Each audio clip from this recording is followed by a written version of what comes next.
it's too short a summer, but we got a lot of accomplished this summer, which we really, with our schedule, needed to do. We did less individual work and asked the players, after we did our individual work, to do it on their own, so we could try to work as a team on a new style of play for us. Something that's going to take a little time to get used to, but the guys have done a fantastic job. I've got absolutely zero complaints. I've said this many times that last year reminded me of my '87 Providence team in terms of attitude, and this year's even better. I don't think I've had as much fun coaching at any period of my life in the last 2 years, and it's been because of the attitude of the young men that we're coaching. So we're really pumped up. We're excited to see what tomorrow will bring. We're going to try to balance the team so it's fairly equal. Mango has not practiced, but he is working out, doing agility. Gone very slow with him to make sure he's totally confident and feels good about playing mentally. He's come off an injury like that. But sometime next week he'll probably start participating in practice, and it'll take him 2 or 3 weeks to get back in the groove, and we'll be at full strength. Questions? Can you give us a hint what this new style of play might be? I shouldn't say new style, it's just that we've confused a lot of people with our defense playing matchup zone, and we probably have scrapped that. We're playing 95% man-to-man. It's much more, the pressure that we're putting on ourselves right now is much more up-tempo in terms of the defensive pressure. We feel we have a deep bench, good shot blocking, so we're utilizing that more, and the tempo will be much more up-tempo, even though we've always been an up-tempo team. Did Dan make the progress in the offseason that you expected to? He did. What do you look forward to this season? Well, he's got to be one of the scorers on the team. We've got, obviously, we only have one person averaging 9 points per game. We don't have a double figure returning. So he's got to give us a lot of points, get us Damian Lee's, along with VJ King, make up for Damian Lee's points. Rick, was it the parts that you have on this team that said, okay, you got to go more man-to-man than try the matchup zone? I just think we're there's a lot of strengths to this ball club. One of the weaknesses, they're inexperienced in a lot of areas. You have many players who had a role to play last year, trying to fit in as young players, and now they have to be in a starring role. So rather than try to teach that and then hopefully be ready sometime around Christmas, we want to be ready. We did something last year that we've not done. We took all our non-conference opponents, and I'm not talking about Purdue or Kentucky or Indiana. I'm talking about William & Mary and Evansville and Long Beach State. We said they had 3 starters back, top 75 to 80 RPI. So we realized we play Evansville, won, I believe, 25 games last year. We have to be ready right away. So the less you have to teach in terms of defense, the better off we'll be. How about the big guys, Honest and Mango? Honest and Matza, it's been a toss-up. That's the only thing that concerns me. I don't know if our bench is that deep. One day, Matza looks better. One day, Honest looks better. Another day, VJ looks better. Another day, Daniel looks better. So it's Ray and Jalen. Jalen looks better one day, and then Ray looks better the next day. So I'm hoping that's just good depth. But nobody's really stuck out, with the exception probably of Donovan Mitchell at his position and Quentin Snyder at his position. And Donovan lost some weight, right? Donovan took off, and you won't recognize him. I mentioned it last year, I couldn't figure out why he was getting beat so much defensively, even though he is a low body fat guy. I just felt 213 pounds for a 6'2" guard is way too heavy. I didn't realize he was 213 because he was low body fat. But now he's at 195. And when you take off 18 pounds, that's going to make you a lot quicker and much more athletic, and he looks terrific. Coach, this team is extremely tall and long, especially out on the wing and down low. How does that help you defensively? Well, I think Also, our man defense is a lot different. We have 2 man defenses we're working on. I think what you'll see tomorrow is a lot of turnovers, not because of poor offense, but because we are really in the mode, everything we do is about steals. And I think you'll see a lot of steals, but also a lot of turnovers, because it's been happening that way in practice, from good defense. BJ, can you say it again? What do you like about him, your first impression? Oh, he does like Dang. He puts it on the floor, shoots it, scores, quick, jumps well, good athlete, 6'6", 6'7". Him and Dang, it's very close in practice. And, you know, we toyed with playing BJ a little at 2 and Dang a little at 2 and playing them together. We won't do that tomorrow, but we toyed with that as well. Given the evenness in a lot of positions, how competitive has practice been so far? It's very competitive. And when we make the teams even, tomorrow the red team would be opposite Quinton, would be the red team, and I would be very surprised if the red team didn't beat the white or black team, whatever you so How much has Quentin kind of changed your expectations, your initial expectations? How has he progressed? Very steady, very crafty, shooting the ball much better. I think that's the one thing that sticks out, is how much better we shoot the basketball. And Q is part of that equation. He shoots it much better than he did last year. Did you think he was going to be that type of shooter when he first came in? Like all the guys, Donovan, Dang, Q, they all came in with line drive shots. They needed strength, repetition, repeating a good shot with off. Right now, we're working on that with Tony Hicks. He's the only line drive shooter we have right now, so we're working on getting his arc up as well. It just takes time. Is he your backup point guard? He'll probably be the first sub off the bench, but he's the most athletic guard we have in terms of speed, and you know, he's got Russ Smith type of speed. Losing 3 starters from a leadership standpoint, who do you see really doing things? I think Quentin leads a different way, but you know, he's a quiet leader, but everybody has great confidence in him. Is the man ready to rush? Yep. What's he better at now than especially when Stronger. He's stronger. He's a good scorer. Shoots it real well. You know, David Levitch looks terrific. You know, we need to play against somebody other than ourselves to really judge.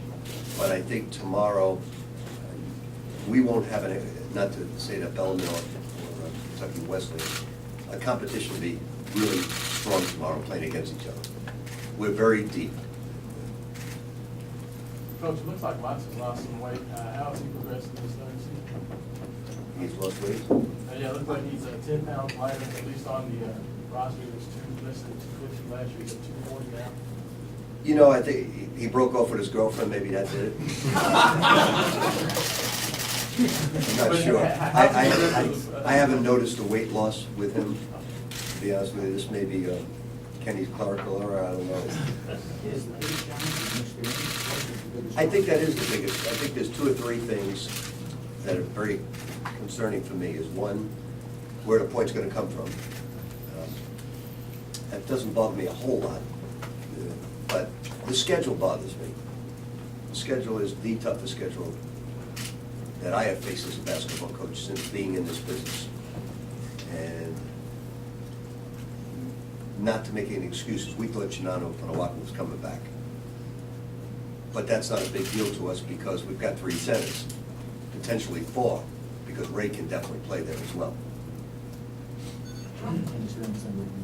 It's just a matter of getting the guys to know it right away. We've never been a great team in November, and we've got to be, we could lose to any of those 3 or 4 first opponents if we're not really good at that point in time.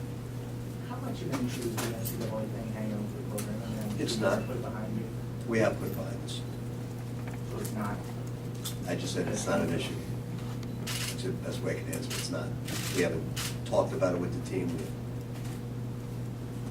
What led you to believe that Nadu might be coming back? You mentioned that a minute ago. Well, I think he had a good year. He wasn't a guaranteed first-round draft pick, so that's pretty much why. but we're very happy and excited for him as he signed a 3-year, like Montrez, he signed a 3-year guaranteed contract, and that's very exciting for a second-round pick. How much has Ray improved? He showed so many flashes. Ray and Jalen are both terrific, and the thing that's exciting about both those guys is so different. Ray is, his hands, his defensive wingspan, some of the things he does, he just amazes you sometimes. He's not real consistent at it. Jalen's a much better rebounder. Ray's a much better defensive player. So they bring two different things to the table. Mayber's recovery, when do you think he will be at 100%? And he's really important. I'd be guessing, I really would be. He hasn't played basketball since last December. That being said, we don't need Mango right now. We're really deep up front. In the backcourt, we're not quite as deep, but we're deep enough. He seemed to always hurt. He is. He's an emotional leader, but he's going to be ready, I think, in 2 or 3 weeks, playing again. He won't be 100%, but by the time we go to Atlantis, he will be. Yeah. Talk about the team not being very good in November. Are you comparing it to how it is in March or how other teams are in November? It's just that some of the things that we were teaching really takes a lot of time to teach. And it takes games to get it under their belt, especially with the matchup zone. It's very complicated, it takes time. Offensively, it takes time as well to do some of the things we're doing. We're running a lot of different things offensively that you'll see tomorrow as well. And I haven't seen the offenses that we're running in a long time. So it's almost like pure motion. And very few teams run pure motion today. It'll be fun to watch. Are you likely to implement the matchup zone later in the season, or is? We'll play some zone, but it won't be a matchup zone. It'll be more like you see with Syracuse. It won't be too much zone. You brought those guys in last year and they were like instant leadership, outgoing, and talked a lot. Where do you feel that the guys you have in leadership spots on this team, are you pretty comfortable with them? Yeah, Mango, Q, Donovan are all terrific leaders. But with this team, like I said, they're very unique. I think you guys covered them last year, so you know how special they are as young men. This is not the norm. These guys are not the norm. When I travel around and you look at the young culture today, it's not like these guys. And probably, I hope going forward I'll get teams like this again. But these guys are very, very unique. They're not your norm today. When you go out there and meet them, you'll understand exactly what I'm talking about. You said you weren't sure where the funds were coming from. How do you coach them? Well, I have an idea where they're going to come from, but, like I said, Quentin's averaged 9 points a game, and Dang and all the rest of the guys, I think Dang's going to score a lot of points. I think Donovan's going to score points. I think Tony Hicks will get some points. I think Quentin Snyder will get points. I think our front court will score by committee. I think you'll see a lot of players step up and score points. They're very capable of doing that. But it's not proven yet. This is just an optimistic coach. What led you to the idea of running more of a pure motion offense? Was it just the skill set of your players? I think it was my experience coaching Puerto Rico and coaching FIBA basketball. I really enjoyed that, liked what they did. Now, that takes a little time too, Pat. That's because you are going to see a lot of turnovers because our focus on steals is just over the top. That being said, sometimes when you have the ball in the hands of the point guard, you don't turn it over quite as much. When you get the ball in the hands of your 4s and 5s, just as much as your 1, 2s, and 3s, it's dangerous. But we worked very hard on it, and you'll see Ray and Jalen be careless because of the amount of pressure we put on them, and on us. Mons is he's the new Dirk Nowitzki, so that won't happen. When you look back at the. I am kidding with that statement. When you go through these two scrimmages, is there a checklist of things that you're wanting to accomplish with these two? Or? The thing I'm most concerned about tomorrow is there's no front court subs. It's very difficult getting to a practice. Matson, Anis, Ray, and Jalen play almost the entire practice, full ball for 2 hours and 20 minutes without a break. And that's tough. So tomorrow they'll play a full game pretty much without a break. Now sometimes we use Dwayne Sutton at the 4 spot, and it gives them a break a little bit. So tomorrow we're going to play a full game, pressing most of the game, full ball motion. UB Brown used to tell me, when I I first broke into the pro business, that the Denver Nuggets, who averaged almost 120 points per game, he said it's going to hurt you defensively because motion wears your team out offensively. And so we believe we'll be in great shape, so it won't bother us. But tomorrow it will bother us because there'll be no breaks for a few of the guys. You talked about the difficulty of the schedule. With that in mind, especially with the conference slate, how important is it to put some challenges in that non-conference portion of your schedule? We didn't need to do it because we didn't expect the conference to give us this type of schedule. You know, if you look at, for some reason, there's a very, very different between North Carolina, Louisville, than say Notre Dame and Boston College. You know, I don't know whether I didn't know the ACC was such a Catholic league that they give rights, special rights to the Catholics. But if you look at their schedule and look at like North Carolina and Louisville and Duke, it's a lot different. But obviously, Catholics are closer to heaven than we are, so it's different. Now, when you look at, in a serious vein, you look at, we're playing Virginia twice. They're a top 20 team. Pittsburgh, I just spoke to their coach in the recruiting trails. He's so excited about his team with 4 starters back who are seniors. We have Syracuse, who Jim Boeheim said this is the best team he's had in 5 or 6 years. We played them twice. And it was Notre Dame with all, they're a top 20 team as well. So it's different. It's unique. I think, look, it's no mystery. We've been the #1 TV market for the NBA draft as well as college basketball now for probably 8 to 10 years. So there's a reason why our conference schedule is tougher than a lot of people, because it's the TV market. TV dictates about 60–70% of our schedule. They tell the conference who they want on TV, and that's the type of schedule you get. So it surprised me a little bit, because generally I was used to the Big East, where when you do have the double games, you break it in thirds, and you play one team at the top third twice, then the middle division twice, and the lower division. The ACC doesn't do it that way. So we've got to be ready, and it's a great schedule, great for the players, great for you all who cover it, and it'll be very exciting. How would you compare the quality of the league to the best years of the Big East? Well, a lot of people I've spoken to in your business, people I respect, think it's exactly like that. They think we're a 10-11 team bid league. It looks that way on paper, as you got 6 teams, I think, ranked in the top 25. And then you have also a lot of teams with a lot of players back. So it looks that way, but we still have to play the games to determine that. How much more have you gotten out of David Leatherstone than you expected in his career? In Pittsburgh game, he comes up with big shots. Yeah. You know, I've always been very, very lucky with walk-ons, you know, from Kyle Keurig, who originally came in here as a walk-on, to Tim Henderson, going back to even Kentucky, Anthony Epps. You know, we've had guys that determined whether we will go to a Final Four or not. They developed into scholarship players, and Leverage is one of those type of basketball players. You said front court scoring by committee. Is that something that you think will be that way all year, or do you anticipate someone separating themselves? I just think they're all going to play equal minutes. So by playing equal minutes, you know, I think they're all going to, and they're going to want to come out of the game. You know, the pace we're going to be playing at, they're going to be very excited to come out and get a break. Rick, if your players came to you and said they wanted to make a statement, any kind of national anthem, what would be your... We've discussed it. There'll be no statements being made. You had that discussion before? I told them if in anything, and I'm not just talking about the injustices of an innocent person being killed. I told them anything that's bothering them socially in life, come up here just like I am right now and state your case.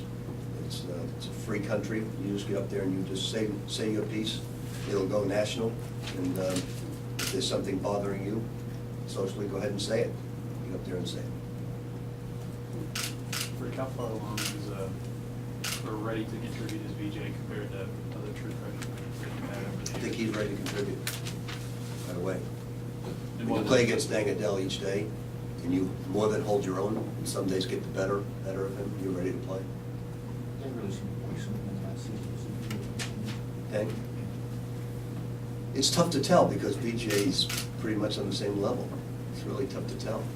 But I love them both. I think both are terrific. Coach, is that development of the reserve point guard spot, is that maybe one of your top concerns heading into these early games? Well, we can play Tony there, we can play Ryan there, we can play Donovan there. So, not really. Coach, you talked about the teams off season with you. This time of the year, do you feel like, okay, let's just get going again? Because you've been practicing a long time, you've been doing a lot on the recruiting show, you had a couple weddings this summer, so it's been a... We haven't been practicing that long because we practiced double sessions last Monday, Tuesday, and then we practiced yesterday. So we haven't been going at it that long. But it is, you know, for me personally, it's about as much fun as I've had in a long, long time, the last 2 years. You know, when you're coaching 40-some odd years and you just can't wait to get to work, it's only because of these guys. They just make it, to call this job work would be an injustice. And it's only because of the personality of these players. And you'll witness it. It's just an incredible thing I see every day.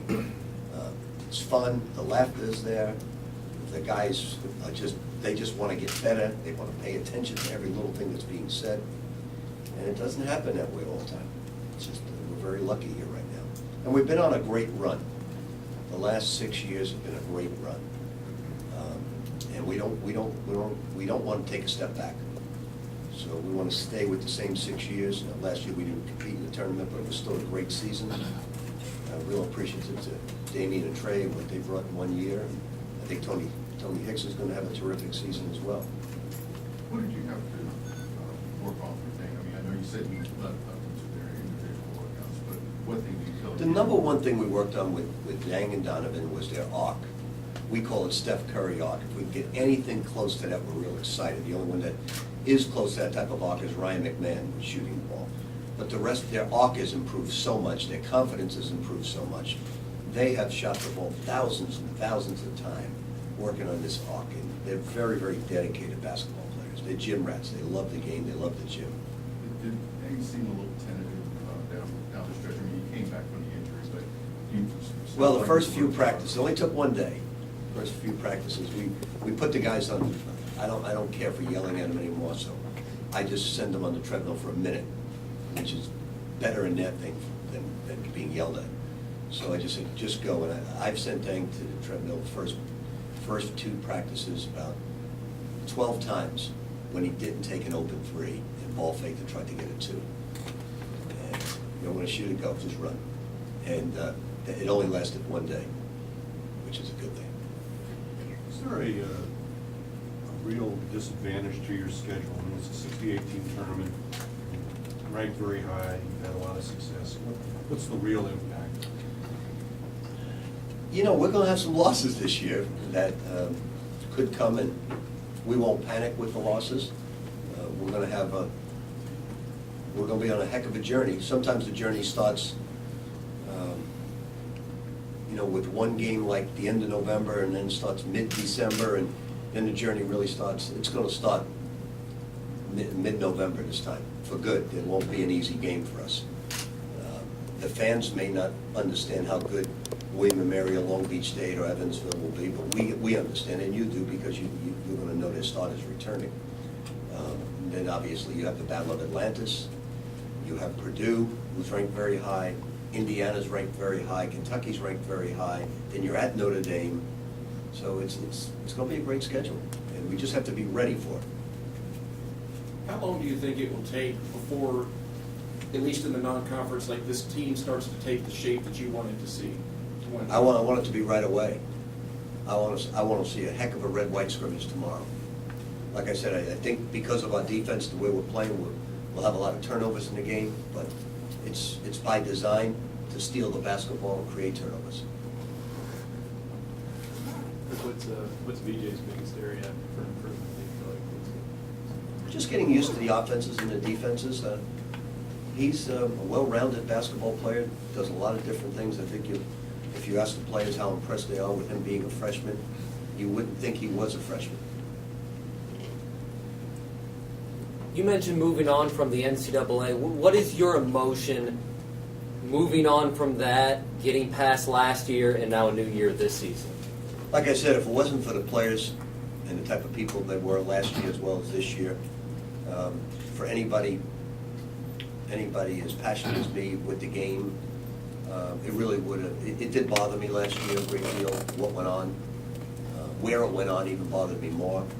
And, but I put it behind me, and I'm moving forward. Rick, when was the moment that you were able to officially put it behind you and just kind of focus on this year's team and the run that you guys are going to Once the season was over last year. You talk like this team is laughing, having a good time, very loose. How much does that help? I didn't say very loose, that's your words. We have been laughing, have a lot But of laughing, fun. having a good time. Does that help though with the bonding, getting the new faces in here, getting used to everything, getting into the season? It can't hurt. You know, like I said, it's I guess the players could answer that one, but they're a very close-knit team, do a lot of things together. One more for Coach, anybody? You had said on, I think it was John Rothstein's podcast, that you guys followed what Chuck Smart recommended. Is that why you're confident that nothing else is happening? You know, I think once the notice of allegations come out, then the school will comment on all that. We haven't even got to that point yet. Look, this is going to probably, I know you probably know better than me, it's probably going to go to June or July before we resolve this. And that's probably a lot quicker than North Carolina and Syracuse, you know, went through. So it's probably going to be June or July before we get closure on this. But as far as our basketball team, we have full closure with this. Okay, thank you. Yeah, we'll, everybody can go out to the court now, we'll have the players out.